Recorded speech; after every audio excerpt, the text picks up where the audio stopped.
What if the Sky Islands in the Legend of Zelda Tears of the Kingdom are giving us a glimpse into an ancient world, one that is in the past?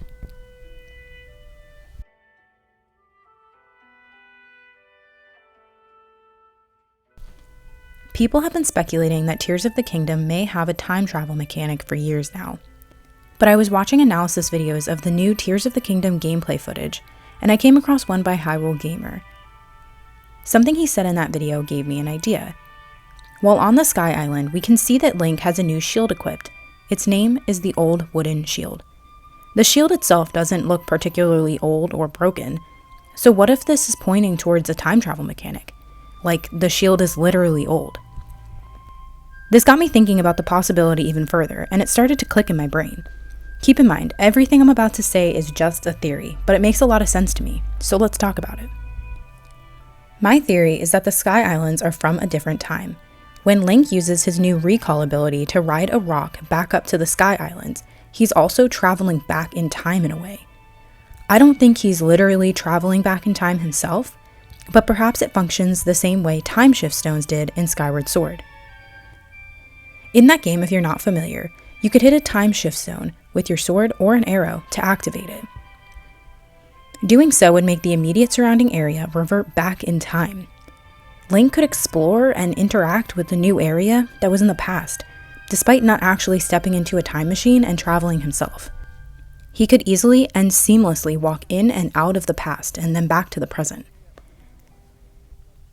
It could work in the same way in Tears of the Kingdom. Imagine this. For whatever reason, I'm sure it would be explained in the story of the game, the Sky Islands have appeared in present-day Hyrule, but they're stuck in a distant past. Perhaps their purpose is that we need something or several things from them that could not be obtained in present-day Hyrule. I'm thinking the tears and the vials. A lot of people speculate that we'll be filling these vials with tears as we collect them, and that this will be the main collectible in the game. There's a few things I thought about that support this theory. First of all, as I already mentioned, the old wooden shield that Link has in the gameplay footage can possibly point to a time travel mechanic. On top of that, during the gameplay footage, AJ Aonuma mentioned that the yellow trees that we see on the Sky Islands are different and do not appear on the surface. This could hint towards the fact that they are from a distant past and therefore cannot grow in present-day Hyrule.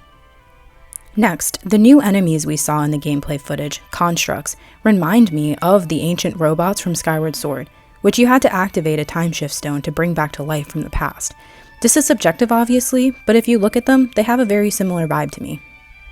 Additionally, there are a lot of unique lamppost looking things and buildings on the Sky Islands. To me, they really feel like a separate time or a completely different world with its own distinct designs that are vastly different from the ones we're used to seeing in present-day Hyrule. Even down to the new music that plays while on the Sky Islands, which is totally different than the music we're used to hearing on the surface. The next thing I want to point out is that the dragon we see flying around could be from a distant past too. This dragon doesn't look to me like any of the other dragons that we saw in Breath of the Wild.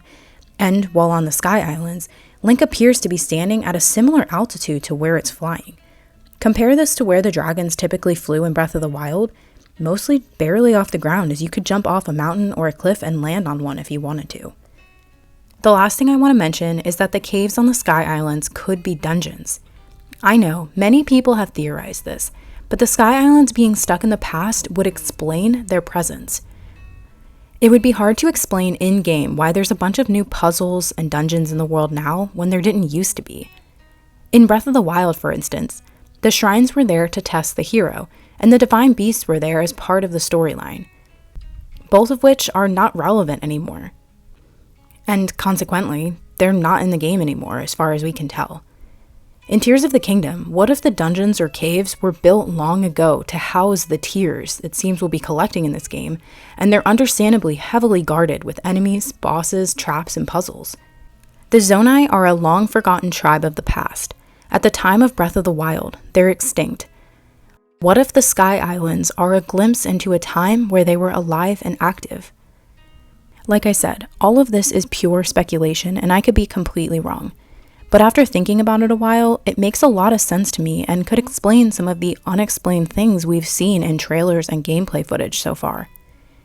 I'd love to know what other people think about this theory, so please comment down below with your thoughts. If you like this video, please like and subscribe. I'm working on a Breath of the Wild playthrough right now, and we'll be making a Tears of the Kingdom playthrough when it comes out. Thanks for watching. Have a good one.